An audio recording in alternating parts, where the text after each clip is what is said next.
Cuando hablamos de sostenibilidad, mucha gente cree que solo es ambiental Ujú. y esa es una falsa expectativa. Dijimos, eso tiene líneas y nosotros identificamos varias líneas de trabajo ahí. Implicó tener más de 270 iniciativas sobre la mesa y hacerle seguimiento en ese sistema de gestión. Estamos en ese desafío de que la sostenibilidad vaya más allá del cierre financiero del año, que los tomadores de decisiones vean cómo estamos también contribuyendo valor al 2030, al 2040. Qué rico estar acá nuevamente con ustedes en este nuevo episodio del podcast Cadenas de Valor Sostenible. Yo soy Marta Rubi Falla, líder de sostenibilidad, y presento a que la recuperé a mi coequipera. Hola, un gusto estar de nuevo con ustedes. Los saluda Fabiola Rincón Santamaría, experta en cadenas de valor sostenibles. Y hoy estoy muy feliz de que estemos hablando de una empresa que es referente a América Latina y tiene que ver con una industria que es representativa en todo lo que tiene que ver con la sostenibilidad, la industria de alimentos. ¿Y por qué hablar de cadenas de valor sostenible en la industria de alimentos?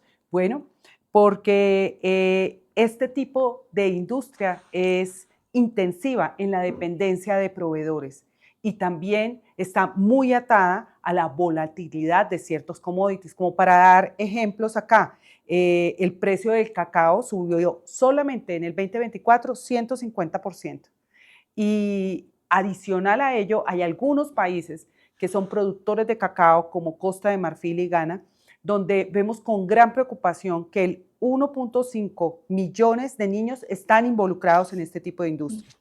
La industria de alimentos, según la FAO, genera el 26% de las emisiones globales de gases de efecto invernadero. Y el sector alimenticio se dice que consume el 70% de agua en el mundo. Adicional a que tenemos unas cifras pues, bastante alarmantes en cuanto a lo que tiene que ver con desperdicios, porque se habla de 1.300 millones de toneladas de alimentos que se arrojan a los depósitos.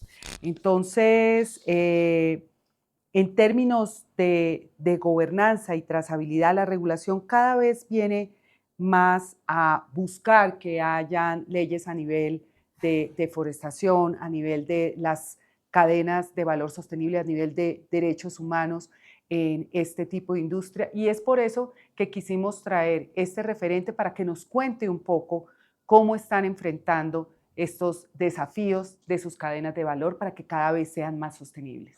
Gracias, Fabiola. Efectivamente, hoy tenemos un caso de éxito, una empresa colombiana que hoy ya es pues, líder en toda América Latina, y invitamos a Claudia, la directora de sostenibilidad de Nutresa.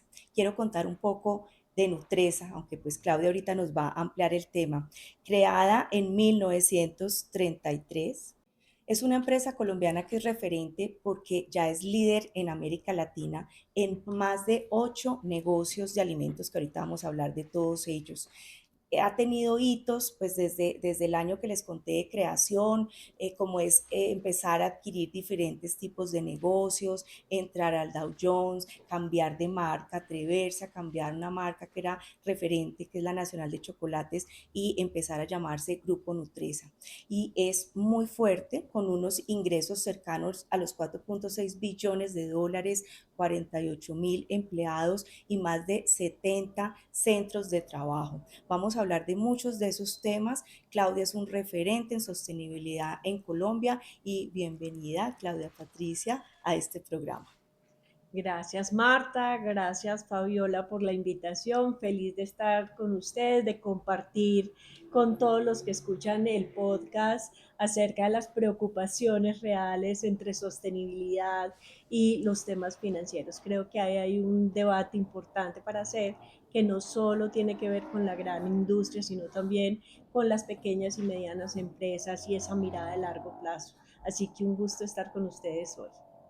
Gracias, Claudia. Siempre nos están escribiendo mucho que invitemos empresas que no sean tan grandes, claro, porque pues estas que son de las 20 top pues de América Latina, la gente dice es que allá es muy fácil desarrollar el tema de sostenibilidad, pero es importante, pues aparte de la posibilidad de traer personajes como Claudia, es porque las empresas grandes están desarrollando empresas pequeñas. Ahora vamos a tener un segmento sobre cadena de valor muy interesante y sobre ese ejercicio que tú has hecho de proveeduría.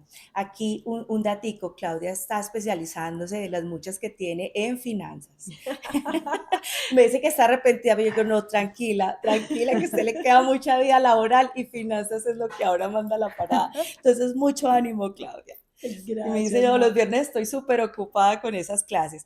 Clau, cuéntanos un poquito para empezar la conversación, ¿cómo es la cadena de valor con todos estos negocios cárnicos, helados, tienen también cadenas de alimentos, estas machín de los sitios públicos divinos Nova Venta, chocolates, bueno, hasta pastas?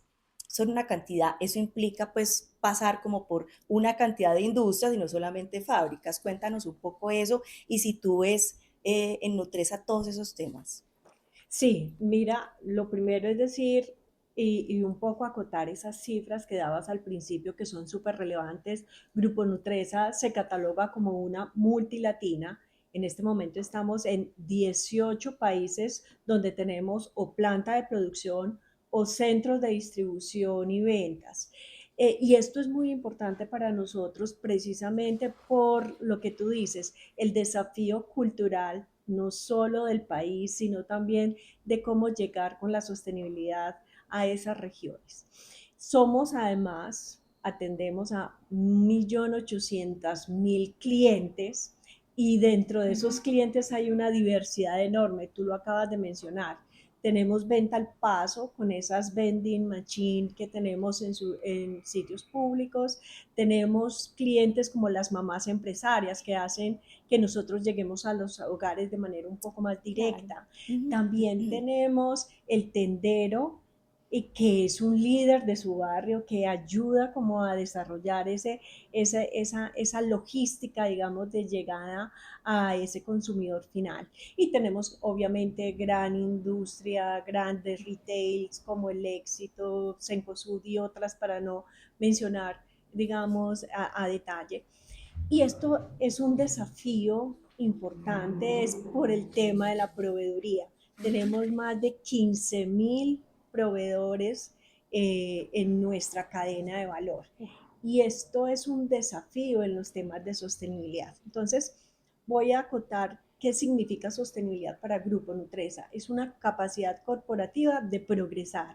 Ahí estoy hablando no solo de los temas financieros, sino de los no financieros que aportan valor.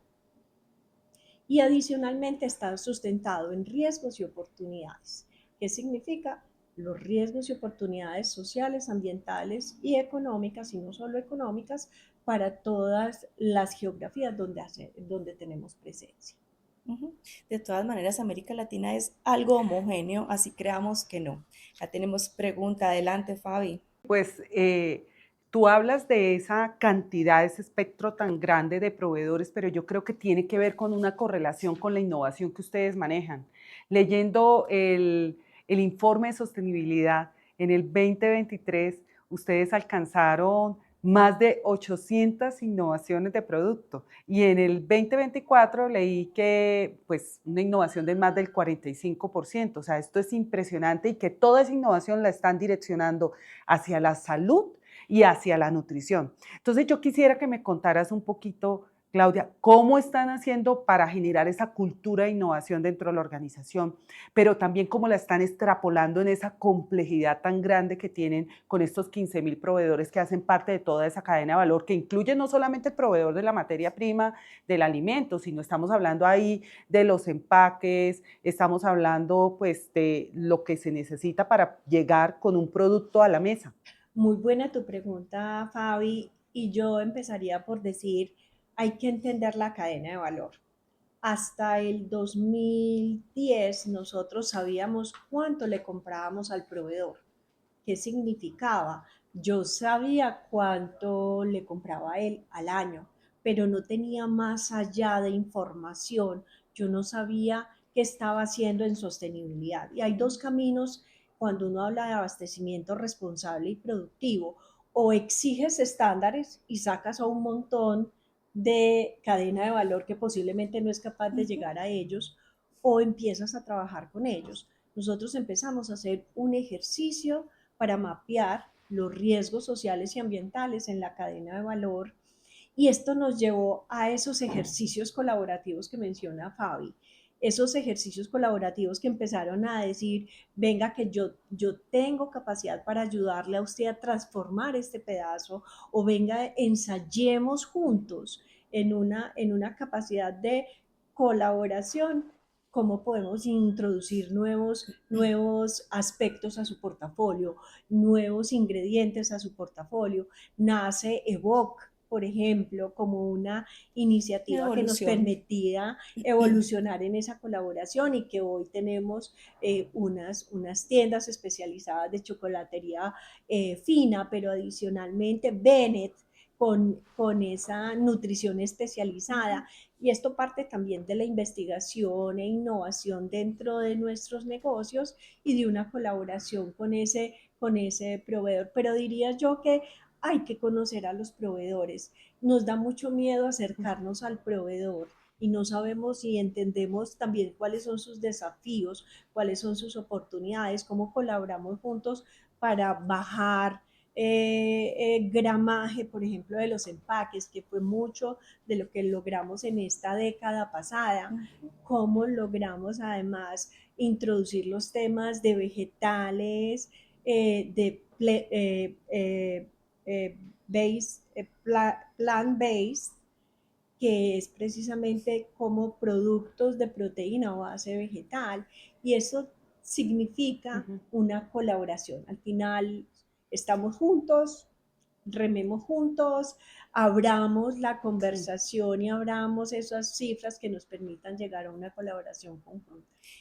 Claudia, pero cuando tú dices todo eso, Permíteme ahí hacer, qué pena, una réplica, porque de pronto me parece ahí oportuno. En algún momento me senté buscando corrección de mi libro o retroalimentación de mi libro con Sol Beatriz Arango, y ella me hablaba, me insistía mucho en incorporar todo esto en el sistema de gestión. Entonces, al escucharte en esta respuesta, o sea, me da la impresión, o sea, ahí que está muy amalgamado todo este tema de la cadena de valor sostenible en el sistema de gestión de la organización para que dé fruto a esto. Es así, ¿cierto? Así es parte de nuestro gerenciamiento de la sostenibilidad. La sostenibilidad no puede estar eh, radicada en un área, claro, tiene que estar en el ADN. Y para nosotros gerenciar la sostenibilidad es un ciclo PHVA: planear, hacer, verificar y ajustar. Y esto nos implica estar en todos los ejercicios que tenemos con las áreas. Es un sistema de gestión al final de cuentas que nos permite mejorar. yo preciso te iba a preguntar eso, Claudia, como aterrízanos más, porque yo hago mucho referenciamiento con ustedes, y hay pues todo un bagaje de conocimiento de cosas que han desarrollado. Al principio utilizaste la palabra nos da miedo conocer a los proveedores. Yo digo que más que miedo es la capacidad de las personas, que no se tiene el tiempo suficiente, el equipo suficiente pues para involucrarse con 14.000 proveedores. Pero ¿cómo hacen? O sea, ¿cómo es el modelo, la gobernanza allí desde sostenibilidad? ¿Trabajan con abastecimiento por líneas? Cuéntanos un poquitico más, desmenúzanos ese proceso. Ay, qué buena pregunta, Marta. Mira, es súper lindo porque nosotros nos decidimos lanzar una encuesta. Y incluso la herramienta que utilizamos en su momento fue los principios de pacto global. Y Ajá. nosotros dijimos, vengan, los queremos conocer. A través de nuestras herramientas y de nuestros negociadores les mandamos la encuesta. Siempre ha sido voluntaria, no todo el mundo participa, pero eso nos ha permitido abrir el espectro del conocimiento de la cadena de valor. Entonces ustedes hicieron un assessment en los proveedores con eso. ¿Y cuántos te llenaron? Nosotros llegamos a tener 10.000 proveedores No, un diligenciados, que eso fue ejercicio una cosa súper grandísimo, linda, claro. pero también ha sido la insistencia. de que nuestro Sí. negociador entendiera la relevancia O del sea, ese tema, trabajar en el llave trabajo. con el equipo humano, pues, de abastecimiento, sí es Así muy es. Y importante. muchos de los proveedores también tienen miedo que me vayan a sacar porque es que si tengo un Así. riesgo y muestro este riesgo me van a sacar. Incluso tuvimos un programa muy bonito que se llamó Proveedor Ejemplar Nutresa, Ujú. porque como les decía, hay dos caminos, o tú exiges una certificación o tú puedes decir, venga, trabajemos juntos. Y a partir de ese conocimiento fue muy lindo porque empezamos a crear formación especializada para los proveedores. Ujú. Incluso nos atrevimos a hacer Ujú. el open Space, donde uno de nuestros proveedores que vimos una práctica ejemplar lo llevara a los demás proveedores. ¿Por qué? Por eso que hablamos al principio. Siempre creen que la sostenibilidad solo es para Para los grandes grandes. empresas. A mí me gustaría como profundizar un poquito más en eso, Claudia, porque yo vi en este reporte que me llamó mucho la atención por la cantidad de iniciativas, o sea, pasar del 63% de materias primas abastecidas de manera sostenible, que era el porcentaje que ustedes tenían en el 2023, pasar al 2024 a un 68%, implicó tener más de 270 iniciativas sobre la mesa y hacerle seguimiento en ese sistema de gestión. Cuando hablamos de todo este trabajo, todo este esfuerzo, todo este cuidado que hay que tener con estos pequeños, medianos, grandes, pues agricultores, eh, puntualmente, ¿cuáles son esas barreras que se han encontrado? O sea, enuméranos algunas para poder aterrizar un poquito y poder entender un poco más esa gran dificultad. Fabi, ve, es muy importante crear un modelo. ¿Qué necesitábamos nosotros? A partir de, como les dije, el diagnóstico fue muy revelador para nosotros. Creamos un modelo y en ese modelo dijimos, no es solo, cuando hablamos de sostenibilidad, mucha gente cree que solo es ambiental Ujú. y esa es una falsa expectativa. Dijimos, eso tiene líneas y nosotros identificamos varias líneas de trabajo ahí. Competitividad, Muy importante. Ujú. productividad, sobre todo en el agro es muy importante el tema de productividad, el tema de derechos humanos, el tema ambiental y otros tres adicionales como transferencia, digamos, digital o transformación Ujú. digital, porque también tienen herramientas muy precarias. Cuando nosotros identificamos esto, empezamos a trabajar con nuestros negociadores. Vuelve a decir, la sostenibilidad no puede ser un área, tiene que ser toda la organización. Empezamos a identificar dónde estaban esas iniciativas, qué podíamos hacer con ellos, cosas que incluso ya hacíamos en el pasado y que no las identificamos como sostenibles. Empezamos entonces a identificar con esos proveedores las iniciativas. Cuando el negociador y el proveedor teníamos claro cuál era la iniciativa, matriculábamos las metas y el progreso para tener indicadores que nos permitieran tener hoy un 68%. Claro, cuéntanos, sé Ujú. que han avanzado, ustedes tienen pues experiencia en el tema de chocolate y tienen ese trabajo con agricultores, lo tienen en varias partes del país. Cuéntanos cómo es ese acompañamiento, esos pequeños agricultores ahora, digamos, con los temas de exportación, con las restricciones de Europa, precisamente de ese producto y de café, que obviamente pues también ustedes tienen. ¿Cómo están enfrentando eso de los temas ambientales y sociales en esta cadena rural? Muy importante tu pregunta, Marta. Primero por decir que el área de fomento de cacao lleva 60 años en la compañía, o sea, hace 60 años Ujú. habíamos identificado esta necesidad imperiosa de trabajar con nuestro agro colombiano. Además, compramos el 54% de la producción colombiana, o sea, Nacional, sí. eso es una cifra importante. Pero también empezamos a identificar todas las barreras de inclusión financiera de nuestro pequeño agricultor. O Ujú. sea, no tenían cómo tener capital de trabajo para sus cosechas. Y en muchas ocasiones nosotros lo que hacemos es poner cartas de compromiso para que pueda haber inclusión financiera. Ujú.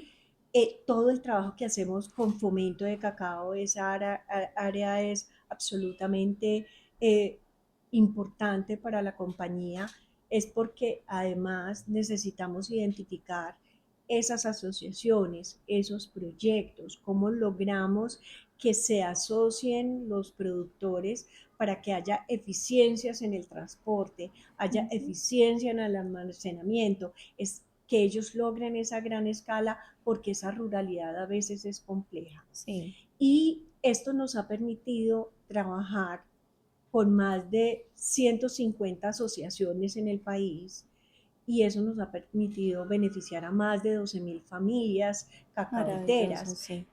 transfiriendo conocimiento. Tenemos 2 granjas experimentales donde les enseñamos injertar, en todo este tema de variabilidad Mejorando climática, semilla y todo eso mejorando también. semilla, generando también entendimiento de cuáles son las mejores prácticas sostenibles, o sea, y es un cultivo realmente muy beneficioso porque no necesita de Ujú. demasiada intervención humana, entonces ahí podemos tener temas súper importantes y ese equipo se mantiene trabajando con estos agricultores. Entonces, para mí, el cacao Y, y lo voy a introducir con una cosa que seguramente hablaremos, tecnología y sostenibilidad. Hoy estamos trabajando mucho alrededor de la trazabilidad de la deforestación. No es un tema fácil, no es un tema ay, además eh, sencillo por los temas tecnológicos. Ujú. No está trazado los polígonos, no está ni siquiera en este momento identificado claramente en dónde están esos agricultores, pero hoy tenemos una iniciativa que nos permite hacer eso. ay, justo conectando, Clau, lo que dijiste de la pregunta anterior que estabas hablando de productividad y ahora que estás mencionando el tema de la trazabilidad, me estaba imaginando ese apoyo que da Nutresa a los agricultores, indicándole cuánto es el fruto que se tiene que dar, la producción que se tiene que dar por hectárea, pero también la calidad en cuanto a proteína, en cuanto a nutrientes y todo lo demás. ¿Cómo se están apalancando? Danos ejemplos de cómo están haciendo para poder acceder a esa trazabilidad. O sea, qué tipos de tecnologías y cuál es el principal interés que tiene Nutresa a la hora de tener la trazabilidad de esa cadena de valor. En cuanto a la productividad, que ese tema de productividad tengo un especial interés en ello. Vale, Fabi, sí, precisamente hoy el proyecto Aura es un proyecto que tenemos al interior de la organización buscando con información georreferenciada poder dar respuesta no solo a deforestación, a debida diligencia en derechos humanos, Derechos pero humanos. también en productividad.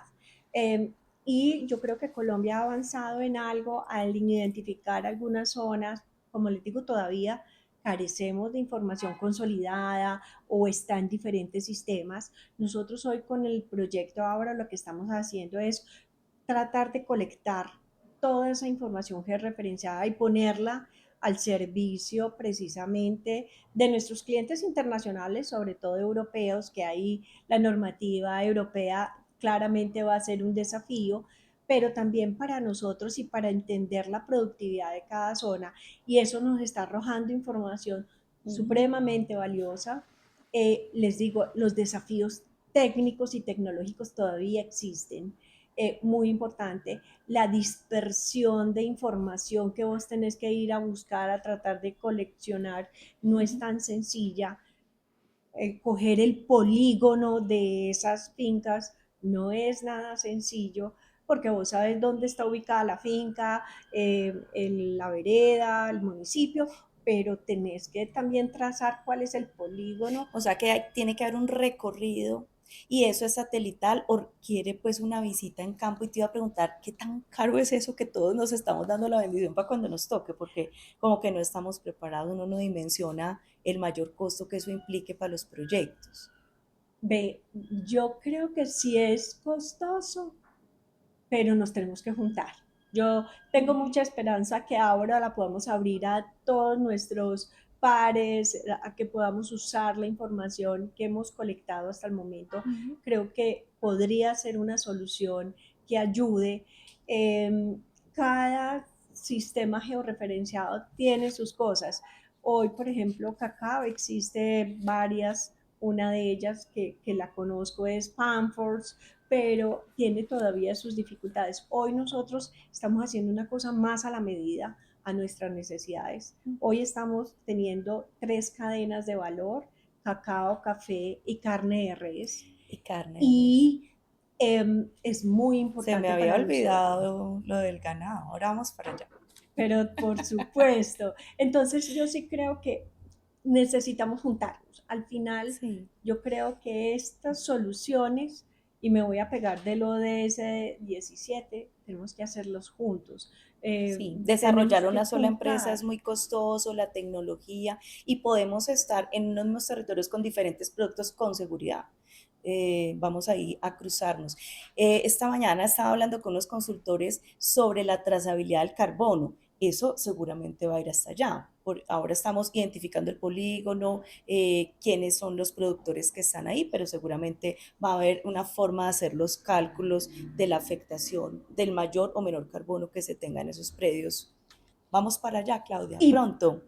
yo no sé si pronto, pero sí tenemos mucho cambio de uso de suelo y Uh -huh. necesitamos identificar eso para poder tener la medición de carbono necesaria para entender tu cadena, sobre todo en alcance 3. Alcance 3 es un desafío Uh -huh. gigantesco, imposible de cuantificar precisamente por eso, porque tenés que coger muchos supuestos Sí. a 50.000 pies de altura. Yo creo que esto nos va a permitir a tener una mirada mucho más aterrizada en el territorio.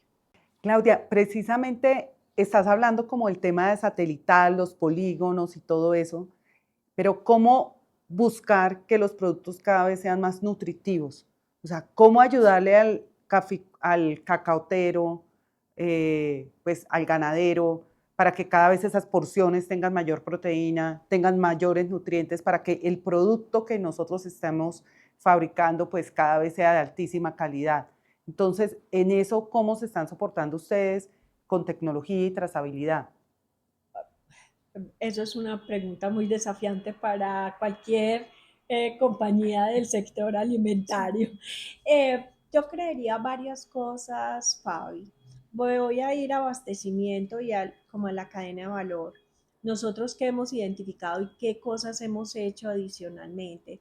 Un agricultor que tiene grandes desafíos en su alimentación y en su alimentación familiar. Nosotros incluso hemos tenido proyectos de huertas comunitarias para ayudarle a ese agricultor, porque era increíble ver cómo un agricultor tenía que desplazarse 3 horas de camino hasta la cabecera municipal para comprar los artículos esenciales para su alimentación: tomate, cebolla. Nosotros con un programa que se llamaba Germinar logramos hacer cultivos que permitiera a ese agricultor tener la posibilidad de tener una mejor y más adecuada alimentación.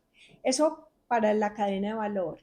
En nuestros procesos productivos, en las fábricas, nosotros tenemos centros de investigación y desarrollo dedicados al trabajo que hay alrededor de los hábitos de consumo, de las tendencias alimentarias. Hemos traído, y si ustedes han visto, nuestro portafolio ha crecido mucho en cómo traemos micronutrientes a los Uh -huh. productos, cómo hacemos que ese alimento aporte vitaminas y minerales. Nosotros en Vidarion tuvimos un estudio alrededor precisamente de cuáles eran las falencias en la población colombiana, y eso nos ayudó a entender cómo nuestros productos tenían que ser reformulados a partir de o agregar vitaminas y minerales o aditivos nutricionales,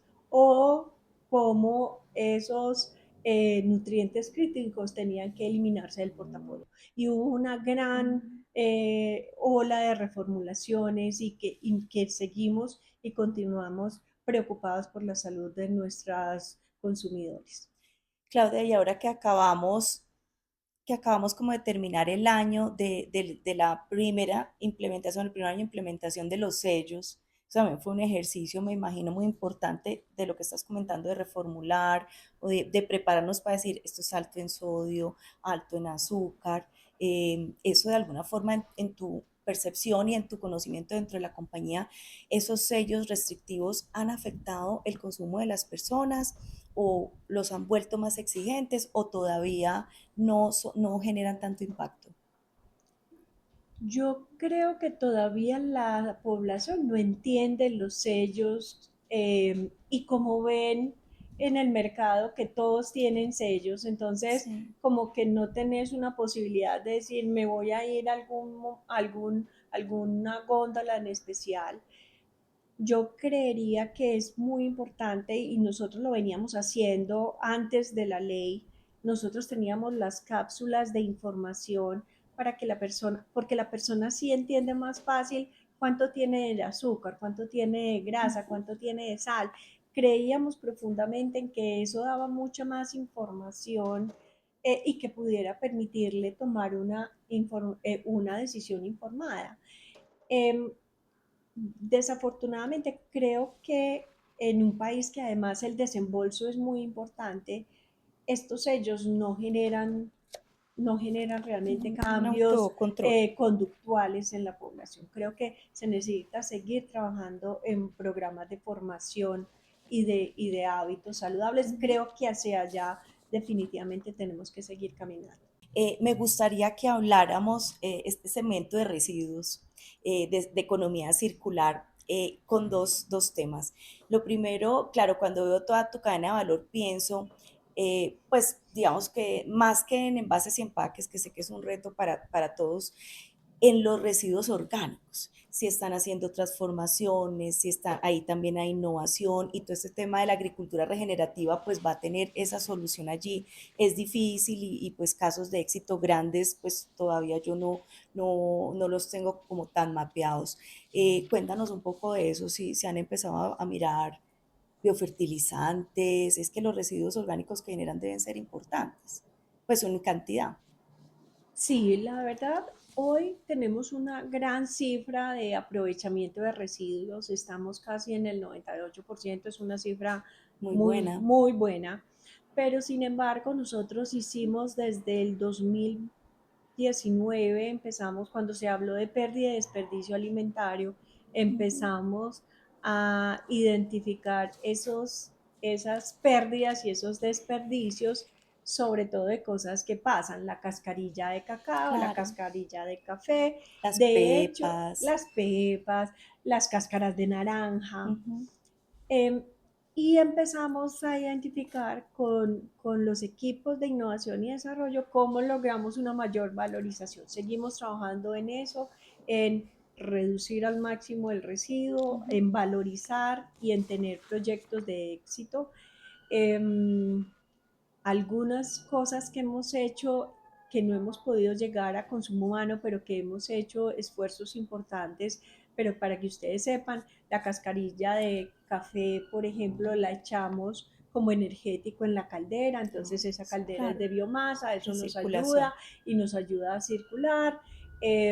Hemos hecho ensayos con la cascarilla de cacao para harina, pero eso todavía no es ni a nivel industrial y las grandes dificultades de traer una De movilizar. mazorca, una mazorca desde lo rural, Sí, pues no es fácil, entonces seguimos. Yo creo que ahí hay que seguir teniendo una gran posibilidad de tener una red logística que permita ayudar a esos temas para poder generar valor en algunos residuos. Nosotros hoy hemos hecho ejemplos de alimentación que es bonito traerlo a la mesa y es con la harina, a ver si me explico para que cualquier persona lo entienda que nos escucha el podcast, es para la harina, por ejemplo, uno la tiene como que discernir, uno en la casa la cierne Ujú. y entonces le baja más pulpita, pero aquí queda como un La disuelve residuo. un poco. Sí,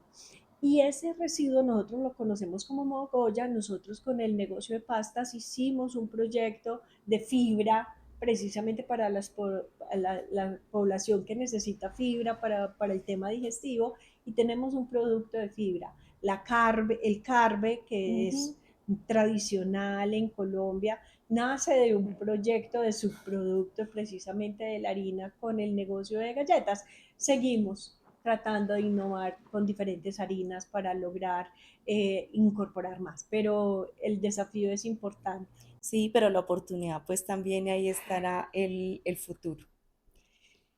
Mm, Así es. Y Claudia, de pronto, como pasando a un tema que sé que en este momento lo estás estudiando, eh, en términos de la doble materialidad, en el informe de Nutresa del 2024 entendemos pues que estamos alineados con el GRI, con la CSRD, también con las NIF, eh, pero ahora integrando estos informes financieros, ¿cuáles han sido esas barreras para integrar esos datos, para tener esa doble materialidad en esa estrategia corporativa? Cuéntanos un poco cómo ha sido esto. Ha sido de gran aprendizaje. Nosotros en el 2024 hicimos la doble materialidad. Nosotros desde que estamos haciendo el reporte con el GRIC desde el 2008, entendíamos la materialidad un poco distinta, porque GRI cuando proponía su ejercicio era muy de la empresa hacia afuera y nosotros decíamos, hay unos impactos en el entorno que de todas maneras influyen en tu manera de operar. ujú. Y nosotros cuando salió el informe integrado, nos pareció que eso nos ayudaba mucho como a esa doble mirada. Pero en el 2024 empezamos a hacer el ejercicio juicioso. Entonces, ¿dónde están los impactos y cómo le agrego valor al impacto? No es tan fácil, la conversación se vuelve compleja. Diría yo que ha sido un aprendizaje hermoso alrededor de cómo realmente estoy tranquilo que ese impacto está bien valorado y monetizarlo. Y Ujú. monetizarlo hay veces es complejo. Existen metodologías. Nosotros en el 2018 hicimos un ejercicio de valoración a través de True Value y empezamos a encontrar información que nos ayudaba a hacer esa valoración y ponernos de acuerdo con todos los líderes de la organización. Yo creo que fue un ejercicio hermoso, muy exigente, muy exigente porque además necesitaba datos claros y una aproximación que dejara tranquilos a todos. Logramos esa aproximación, en donde logramos entregar valor, en donde no estamos entregando valor y cuáles son los desafíos que tenemos para poder realmente que si ese riesgo se materializa no afecte las finanzas de la organización. Yo creo que ese es un ejercicio muy exigente, pero muy Muy revelador para valioso. todos. Y que permite que sostenibilidad se integre mucho más con otras áreas, sin duda, pues que hablen el mismo idioma. Yo.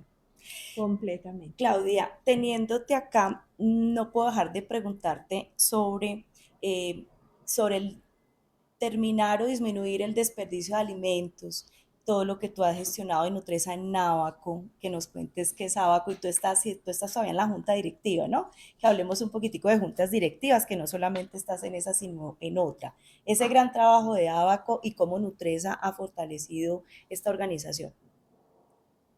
Muy relevante tu pregunta, Marta, porque en pérdida y desperdicio de alimentos, cuando nos paramos en el desperdicio, realmente hemos logrado hacer un trabajo articulado y mancomunado con ABACO. ABACO es la Asociación Nacional Ujú. de Bancos de Alimentos. Existen en Colombia más de 25 bancos de alimentos en todo el país.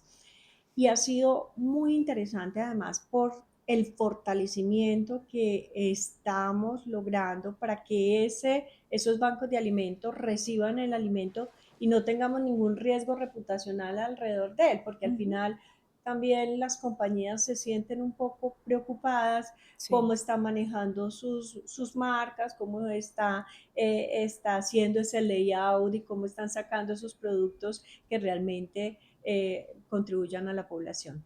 Ahí hay varias cosas. Yo sigo en la junta de Abaco, soy la presidenta de esa junta y hemos trabajado mucho en el fortalecimiento a los bancos de alimentos con diferentes iniciativas precisamente para que ellos sean capaces de recibir todos los alimentos que nosotros tengamos aptos para el consumo humano y que pueda llegar a una población que lo requiere, pero también está todos los temas de innovación alrededor de la tecnología, ujú, cómo conectar precisamente el retail con los bancos de alimento. Hoy hay unos ejercicios muy interesantes. Nosotros hemos participado de esa iniciativa a través de eCloud, que es el aliado de Abaco con algunos de nuestros productos en grandes cadenas. Y yo creo que ahí hay un reto grande. supremamente gigante. Bueno, las cifras en general que se dan de desperdicio de alimentos, pues en el mundo son muy grandes. Claudia nos da para otro programa, ¿sí o no, Fabiola? Esto nos quedó cortico. Total, yo estoy aquí tratando de cuál va a ser mi última pregunta porque esto ha sido maravilloso, Claudia. O sea, Nutresa, una empresa que siempre he admirado y escuchándote en esta conversación, pues cada vez me convenzo de ese propósito de que está incrustado en ese ADN de Nutresa. Y hablando de eso, porque ustedes ya han recorrido, o sea, el tema de sostenibilidad lleva muchos años dentro de Nutresa. ¿Cuáles son los siguientes pasos? ¿Cuáles son los siguientes desafíos? Porque ustedes son un referente, pero qué es lo que a ustedes ahora les preocupa en términos de cadenas de valor sostenible y en qué desafíos están trabajando ahora? Bueno, adivina por qué estoy estudiando finanzas. Lo he dicho en varios escenarios y Marta ya me ha escuchado varias veces. La discusión ya no es técnica, la Ujú. discusión no es con los ingenieros ambientales en las No, plantas, la discusión es financiera. ¿Cómo logro identificar el riesgo de largo plazo con los resultados del corto plazo, medidos financieramente por el EBITDA, los costos, los ingresos? Eso es muy importante, Fabi. Y yo hoy lo que te puedo decir es, estamos trabajando mucho en mostrar que la sostenibilidad es rentabilidad, es competitividad y seguimos, y este es el paso que sigue, es cómo logramos hacer eso y cómo logramos mostrar a la organización. Hoy tenemos la caldera de biomasa de chocolates que va a ser una realidad, la vamos a poner a punto para que en el 2026 ya opere full y fue un ejercicio muy bonito de análisis de sensibilidad porque entendíamos que el gas natural se estaba agotando, que claro. es el mejor combustible que puedes utilizar, el Ujú. más eficiente y más amigable, pero teníamos esta duda y decíamos, y incluso fuimos muy cautos, dijimos, este análisis de sensibilidad va a subir un 30%. Cuando logramos desde lo financiero que nos cerrara el proyecto, hoy tenemos una caldera de biomasa. Entonces, mi gran desafío hoy hacia adelante es cómo la sostenibilidad agrega competitividad al negocio. Sí, no, me encanta esa intervención. Yo creo que nos vemos reflejados y todos estamos en ese desafío de que la sostenibilidad vaya más allá del cierre financiero del año, que los tomadores de decisiones vean cómo estamos también contribuyendo valor al 2030, al 2040, porque son decisiones. Imagínate en cuánto se paga esta caldera que estás contando, o sea, son máquinas, equipos de 20 años, de 30 años. Entonces, siempre llevar el cierre financiero asegura que haya esos recursos. Ahora hay muchas formas de financiar estos proyectos. Hay tasas de descuento, hay bonos atados a la sostenibilidad, pero sí tenemos que saber expresar de manera adecuada a los vicepresidentes financieros para lograr que ellos vean que es necesario y que no es, por ejemplo, en el tema del gas, un tema es de continuidad de negocio, es que el gas está aumentando el precio que vamos a tener que importar y que no simplemente por unas metas de sostenibilidad ideológicas, sino porque definitivamente esa eficiencia energética y esa continuidad del negocio nos tiene que movilizar en las decisiones. Y bueno, entonces la próxima entonces la enfocamos en finanzas acá para tener más a Claudia.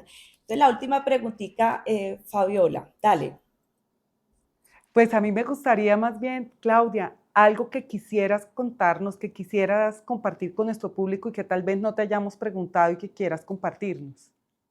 Em, yo los animaría a todos, indistintamente del tamaño de compañía, a que viéramos la sostenibilidad como una posibilidad de agregar valor en su modelo de negocio. Eso es el llamado a la acción. Si un pequeño empresario ve que siendo eficiente con los recursos, agua, residuos, energía, eso le pega directamente a sus gastos fijos. ¿Cómo logramos? Eso es sostenibilidad. Al Claro. final del día no hay que ser demasiado o sea, rebuscados o proyectos gigantes, no. El hecho de cambiar el mindset y entender los temas sociales y ambientales como una posibilidad de agregar valor a su modelo de negocio, la sacamos del Estado. En Colombia somos el 80, el 90% son pymes. ¿Cómo logramos que esas pymes logren tener esa mirada de futuro que les va a permitir permanecer en el tiempo? Y yo creo que ese es el llamado a la acción. Si tú me dices, ese es el llamado a la acción. Estoy disponible a una llamada, a una conversación, a poder apoyar a todos estos pequeños porque creen que esto es de grandes estrategias, de grandes planes. No, es como lo hacemos fácil y entendible para todos. Precisamente esos pequeños Claro. son tu cadena de valor. Entonces hay que invertir en esa cadena. Quisiera agregar a lo que está diciendo Claudia, que además nos enfocamos tal vez por la formación o porque son los grandes problemas en lo ambiental, pero sostenibilidad también es el tema de buen gobierno, también es el tema de los empleados, y ahí hay mucho, o sea, ahí ninguna empresa por pequeña o grande puede omitir esos temas. En estos días estaba preparando pues un documento para LinkedIn sobre sostenibilidad y pequeñas empresas y startups. Y hacía pues la reflexión de, entonces la sostenibilidad no es una opción cuando yo ya sea grande. Yo empiezo a ser sostenible desde que tengo la idea porque árbol que nace torcido nunca endereza o le cuesta mucho enderezarse. Entonces, qué bueno tener esa visión de sostenibilidad desde el inicio. Y bueno, hay muchos modelos, ¿cierto? Lo puedo tener desde el inicio o soy obviamente muy consciente y lo he vivido, de una cadena que madura. O sea, una empresa para llegar sostenible, de ser muy sostenible, pues no es de buenas a primeras, pero sí hay un ejercicio de madurez. Bueno, Claudia, muchas gracias. Maravilloso tenerte acá. Espero que nos sigas en nuestro podcast. A todos ustedes, invitarlos a que se suscriban a nuestro canal, que nos comenten, nos digan a quién más queremos o quieren ver ustedes acá con nosotros conversando. Si existen preguntas para Claudia, para la empresa, pues cuenten que nosotros somos un canal para ello. Se nos quedaron temas, yo me moría por preguntar cambio climático, que soy rayada con eso, pero no lo logramos. Pero Claudia, muchas gracias. Mil gracias por la invitación, Marta, y a Fabi. Un abrazo. Gracias. Gracias a todos y síganos en nuestras redes como Fabiola Rincón Santa María y como Marta Rubí Falla en LinkedIn. ¿Y tus redes? Claudia Rivera en LinkedIn. Ese es. Ah, bueno, te buscaremos entonces. A todos, gracias, que estén muy bien. muchas gracias.